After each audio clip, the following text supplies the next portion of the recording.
औज़ुबिल्लाहिमिनश्शैतानिर्रजीम बिस्मिल्लाहिर्रहमानिर्रहीम। अस्सलाम वालेकुम दोस्तों, welcome back to MY solutions academic writing course की एक और वीडियो में मैं आपको खुशामदीद कहता हूं। आज की इस वीडियो में आप सीखेंगे कि पेस्टल एनालिसिस किस तरह से किया जाता है। पेस्टल एनालिसिस क्या होता है, पेस्टल एनालिसिस करने का क्या क्राइटेरिया है, किस तरह से हम करते हैं। स्पेशली वो लोग जो मार्केटिंग के स्टूडेंट्स होते हैं या मार्केटिंग के जो प्रोजेक्ट्स करते हैं, उन लोगों को इस चीज़ की नीड होती है कि हम किस तरह से अपने काम को आसानी से कर सकें।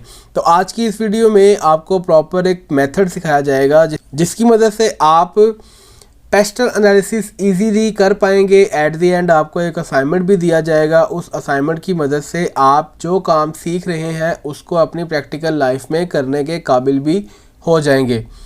तो चलते हैं, देखते हैं पेस्टल एनालिसिस क्या होता है, इसको किस तरह से किया जाता है। जो है आप किसी भी ऑर्गेनाइजेशन के ऊपर अप्लाई कर सकते हैं और आप उस ऑर्गेनाइजेशन का फ्यूचर और जो करंटली वो अपना काम कर रही है उसको आप जान सकते हैं।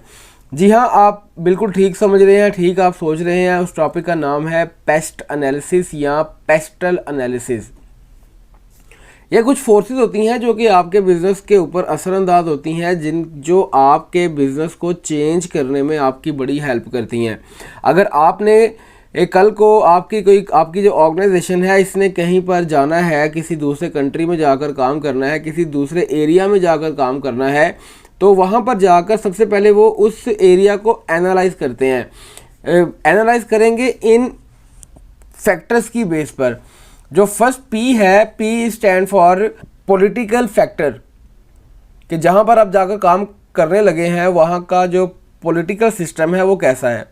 आपकी ऑर्गेनाइजेशन अगर किसी दूसरे कंट्री में जा रही है तो उस कंट्री में जो पॉलिटिकल प्रेशर है, पॉलिटिक्स कैसी है, क्या वहाँ की जो पॉलिटिक्स है उसमें इस्तेहकाम है, क्या वो सस्टेनेबल है या वो बार बार जो है वो चेंज होती रहती हैं, उसमें प्रॉपरली जो है वो ठहराव नहीं है।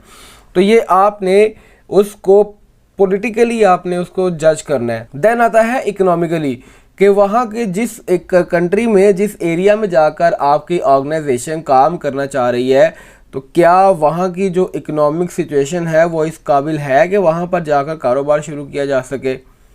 ये हो गया पी और ई। उसके बाद आता है S. S stand for social factor. Social factor से मुराद है कि जिस जगह पर जाकर आपने काम करना है, जिस एरिया में आप कंपनी अपने बिजनेस को एक्सपेंड करना चाह रही है, वहाँ की सोसाइटी किस किस्म की है। वहाँ पर अगर जाके हमने काम शुरू करना है तो हमें कौन सी प्रोडक्ट्स को लॉन्च करना पड़ेगा और किन प्रोडक्ट्स के ऊपर हम काम नहीं करेंगे। उसके बाद आता है T. T stand for technological factor, कि आपने जब काम करना है तो क्या उस कंट्री में, उस एरिया में आपकी टेक्नोलॉजी कामयाब है या नहीं है।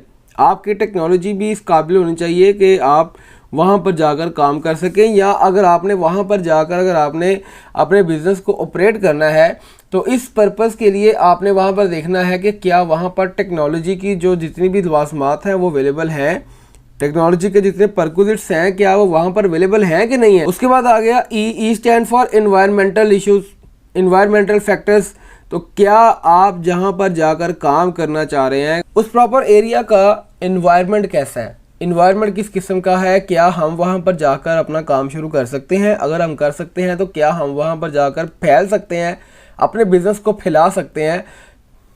क्या बिज़नेस वहाँ पर जाकर अगर हम स्टार्ट करते हैं तो क्या कल को बिज़नेस के फैलने के चांसेस हैं या नहीं है। और लास्ट वन आता है L. L stand for legal, कि लीगल आपको लीगली तौर पर वहाँ पर कौन कौन सी प्रॉब्लम्स, कौन कौन सी इश्यूज़ का सामना करना पड़ सकता है। सिंपल काम करना बड़ा आसान है। आपको मैं लास्ट टाइम भी बताया था कि जस्ट आपने गूगल पे जाना है, गूगल पर जाकर आप लिखेंगे पेस्टल एनालिसिस ऑफ नेस्ले, तो आप जब इस पे जाएंगे तो आपको हज़ारों वेबसाइट्स मिल जाएंगी जिनके ऊपर पेस्टल एनालिसिस आपके उस रेलिवेंट कंपनी के पॉइंट ऑफ व्यू से हुआ होगा ऑलरेडी। जस्ट आपने वहाँ से आपने आइडिया लेना है, अपना डाटा बनाकर अपने उसको पैराफ्रेज करके आप उसको शो कर देंगे तो इंशाल्लाह आपका काम बड़ी ही जल्दी और बड़ी ही आसानी से हो जाएगा, बजाय इसके कि आप उसकी पूरी रिपोर्ट्स को पढ़ें और फिर आप उसका पेस्टल एनालिसिस करें। तो बेहतर है कि आप का नाम लिखें कंपनी का और उससे पहले लगा दें pastel analysis. Pastel analysis from फलां कंपनी आप करके करेंगे तो आपके सामने डाटा आ जाएगा, उस डाटा को आप पैराफ्रेज कर लें। मैं रिसेंटली आपको दिखाता भी हूँ, मैंने रिसेंट एक प्रोजेक्ट किया था, उसमें मैंने देखिए यहाँ पर पेस्टल एनालिसिस किया हुआ है नेस्ले का। तो इस पेस्टल एनालिसिस में देखिए बात की हुई है, देखिए पेस्टल एनालिसिस ऑफ नेस्ले ऐसा है, ये पॉलिटिकल फैक्टर्स हैं कि नेस्ले कंपनी जो है किस कंट्री में काम कर रही है, कितने कंट्रीज़ में काम कर रही है, कैसे कैसे काम करती है, इकोनॉमिक फैक्टर्स कौन कौन से हैं इसके, सोशल फैक्टर्स कौन कौन से हैं, टेक्नोलॉजिकल फैक्टर्स कौन कौन से हैं, एनवायरमेंटल एनालिसिस, और उसके बाद लास्ट वन पे आता है लीगल फैक्टर्स। तो ये वो फैक्टर्स हैं जिनकी बेस पर आप अपनी कंपनी को, अपनी ऑर्गेनाइजेशन को चाहें तो आप एक्सपेंड करना चाहें तो आपने जिस जगह पर, जिस एरिया में जाकर आपने एक्सपेंशन के बारे में सोचा हुआ है, पहले उसको एनालाइज कर लें पेस्टल के ज़रिए से। पेस्टल के ज़रिए से अगर आप उसको एनालाइज कर लेते हैं तो इंशाल्लाह इसका फ़ायदा ये होता है कि आपकी कंपनी उस जगह पर जाकर जॉब करने से, उस जगह पर जाकर काम करने से पहले आपकी कंपनी बिल्कुल स्टेबल हो चुकी होती है और आप हर किस्म की प्रॉब्लम्स का सामना करने के लिए तैयार होते हैं।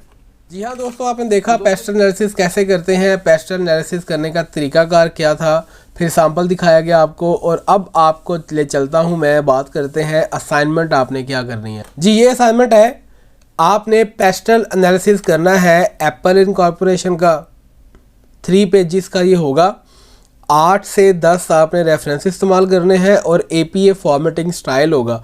ये काम करने के बाद आप इस ईमेल आईडी पे हमारे साथ शेयर कर दें, आपको उसके ऊपर फीडबैक मिल जाएगा। तो ये था आज का वीडियो, उम्मीद करता हूँ कि आपको ये वीडियो भी पसंद आया होगा। एक अच्छा सा कमेंट कर दें, वीडियो को लाइक कर दें, और अगर अभी तक आपने चैनल को सब्सक्राइब नहीं किया तो काइंडली इसको सब्सक्राइब कर लें, बेल आइकॉन पे क्लिक कर लें ताकि आने वाली वीडियोस का नोटिफिकेशन आपको मिलता रहे। अपना बहुत बहुत ख्याल रखिएगा, दुआ में याद रखिएगा। मिलते हैं एक और वीडियो में, तब तक के लिए अल्लाह हाफिज़।